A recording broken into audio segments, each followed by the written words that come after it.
paint on my roll bar. And if you look right here, here's the framework from the plexiglass. The rod, I just bent it over, put a washer on it, and then this pin here, I can take that pin out. It's good and tight. It's it's going back right to the original equipment. I can pull that pin out, lower the roll bar down, whatever I want to do. But that makes a quick disconnect for it, real good. And then on the bottom down here, it's hard to see, but I've got it covered up with plastic. I don't want to cover it. But the rod that comes down here, I put a washer on that just to protect any sharp edges from the plastic right in there. And then when I get ready to take it off, I put a towel or something like that there just for a little extra protection. And if you get back and look at it, it looks pretty decent. I'm sure people could figure out bigger and better ways to do it. I'm leaving the mower deck on for the snow blade for the extra weight. I may sometime in the future, I may design some way where I can use the lift that's on here for the mower deck. And in order to do that, I'd have to put something in here most likely and secure the mower deck up so it's rigid, and then I could use this arm here because it raises and lowers, and I'd have to build something probably off of here to accept whatever I want to hook up to that. Not sure what.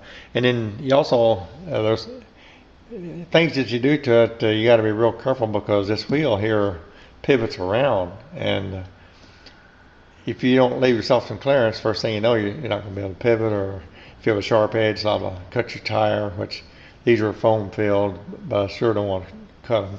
I know the pin that goes in back there to hold the snow blade, I had to bend part of it over just because the tire rotates around, and I was trying to keep it very much centered up so that it would do better being centered. And this is a generic snow blade that you can buy for ATVs or whatever, but this particular part of the snow blade is made out of thin metal, and they will bend. And they also usually have a piece of angler, and I forget which way they went. I think they come across this way, they lay it on there, and that's supposed to help stiffen it up. And then what happens is this right here bends up, and then you got nothing. And so I basically just eliminated everything except for this turret right here and the blade itself and the springs. And the rest of it, I had this piece made up by a sheet metal shop, and had a little welding to do on the little lever thing there.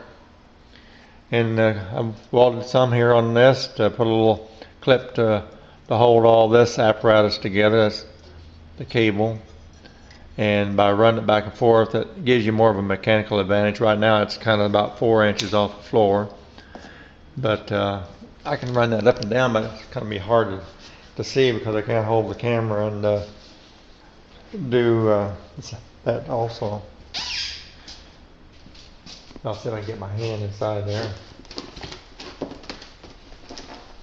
There we go. Maybe this is going to work.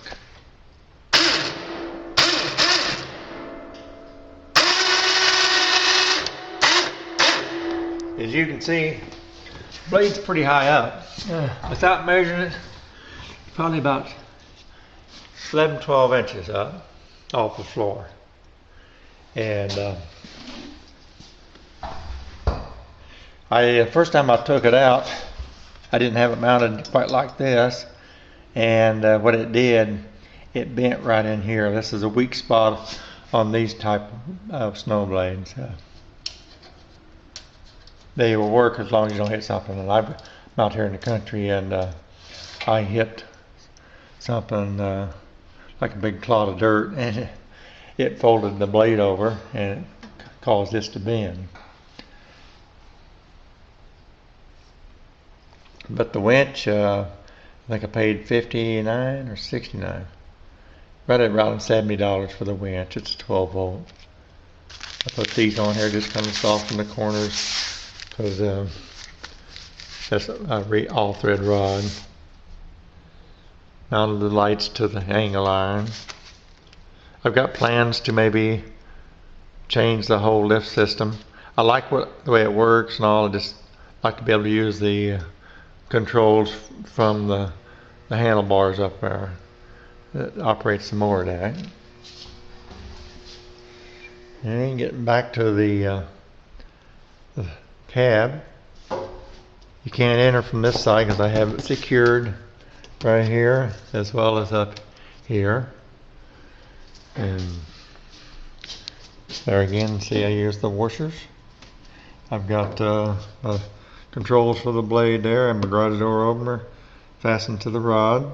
It's kind of crudely, but that's all right. And same thing here. Bring the rod over here and put it right into this pin. I put this board in here so that I can run that little set screw here and tighten everything up so it's secure. And eventually, if I decide I need it, I'll build me a platform on the back here and I'll put weights on that. And I'll probably come up into either these bolts or I'll come up into this and secure it so that when I take it off it doesn't destroy the paint, anything of that sort. And as you can see here, I've got, I'll go to the other side, be a little bit better. I got rubber snow chains. I haven't even had a chance to use them, just run them around the yard a few times, but it keeps from tearing up your driveway. They're a pain to put on as far as pretty much like any snow chain. The only thing different is rubber on rubber doesn't slip very good. So when you're trying to buckle it down, it doesn't scoot around like regular chains do. So in that respect, they're a little more difficult to put on. And so you just try the first link and pull some slack out of it and yank on it a bit and deflate your tires, and then hook to another link and pull on a little bit. And looks like right now I probably could even get one more link now that it's had a chance to kind of roll around a few times. And that's about it. Hope you enjoyed the video.